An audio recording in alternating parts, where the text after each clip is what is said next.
Would you have done something differently than President Biden during the past 4 years? There is not a thing that comes to mind. This used to be a middle-class country. It is not anymore. Over 8 million Americans are behind on rent. I worry about my kids and their lives and what their lives will be more than I ever have. Let's talk about prices of everything going up. Going to the store, you can't buy as much. You have to think about choosing between a gallon of gas and a gallon of milk. That's what life is like under the Biden administration. It is a constant struggle for me every month to think what bills I can pay and what can wait. Food has gone through the roof. Our electricity, like everything has gone up. And gas prices have been extremely high. Well, I'm retired, I get my pension, and I have to take another job as a dog walker. It's been horrible for everybody. The crime is bad. It's been tough, like trying to help her with college, and I work 3 jobs. True middle-class working people, they can't make it. We're all suffering, and we really need a leader. We don't have a leader right now. We have Joe Biden, we have Kamala Harris. They don't represent the people of this country. Living hell out here. Folk down here ain't got no money. They out here because they need help. That is called Bidenomics, and we are very proud of Bidenomics. What do you think of Kamala Harris? I don't think very highly of her. I think she's a liar. We have a secure border. I think she's fake. Very fake. Let's just get through the next 64 days. I think she's an idiot. She can't explain a plan because she doesn't have a plan. The few things that she has spoken about, why haven't you done it yet? It just feels like she is a cog in the machine rather than an individual. If it wasn't her, it would just be somebody else. So honestly, the person that the Democrats have in power right now, it doesn't really matter who it is.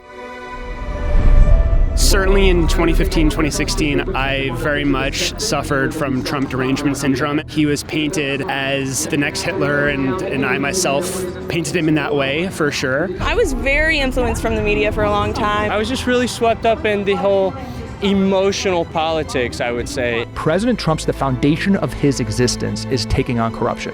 Like that is why he's on the political stage. That is why he's been the defining, for whatever you think of him, the defining political figure of our generation. He's tapped into this frustration of voters that something isn't quite right. I've learned a lot about him that I didn't realize. People have been lying about him for a long time. I'm voting for Trump. It took a long time for me to get there. The more I actually looked into things, the more I realized that I had been totally lied to. And most of the things that people say about Trump are manipulations or just simple propaganda or tactics, and it's just not real. It's very hard for me to digest. And then to hear all the things that he did that I didn't hear that he did while he was in office. So it's very, very eye-opening. You hear this phrase like threat to democracy, and it's just like that has taken on such a different meaning and tone now that I've seen the true face of the Democratic Party, and ironically it's the people saying that are the threat to our democracy. And the Democrats they turned into Marxists. They do not care about this country. There are triple-digit increases in illegals to all the swing states, and in some cases it's like 700% over the last 3 years. Now, these swing state margins are sometimes 10, 20,000 votes. What happens if you put hundreds of thousands of people into each swing state? If Trump doesn't win this election, it's the last election we're going to have. This is so important, this election. It's the most important one in my lifetime. We've had 4 years of seeing what Kamala believes. We are proud of the fact that equity is one of our guiding principles. And if she becomes president, I truly believe that this country is going to be in the worst spot it's ever been in. Come on, if they know what is coming down the pike, if these people get another 4 years, they will be supporting Trump. What do you like about Trump? That's the homie, I really like some of the things he kind of did. Lowering taxes, protecting our borders. And he's not a politician, he's a businessman. Can't beat a guy who was in business and knew how to work with the government in business. See, I like the fact that what he says he's going to get done, he gets done. Everything he said he was going to do, he did, or attempted to do.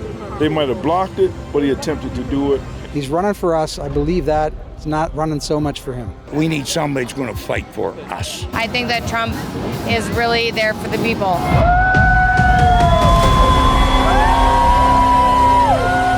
What would you say to Trump? Thank you for fighting for us. Thank you for waking me up. We need you back. We need you, Trump. We need you. We need you as fast as we can get you. I want Trump in office. When Trump was in office, money was flowing. My paychecks were bigger.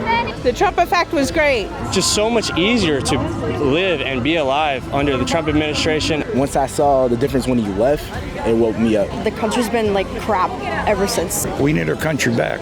Pennsylvania for Trump. Dominicans for Trump. Virginia for Trump. Utah for Trump. Ireland for Trump. Let's go. Peruvians for Trump. I'm a former Democrat, and I'm voting for Trump. Vote Trump right now. Go, buddy. Fight, fight, fight. We love you, Don. I love you, buddy. We simply love you, Trump. We love you, President Trump. And if I had to say anything to Trump, my grandma said hi. Man, hire the right people this time.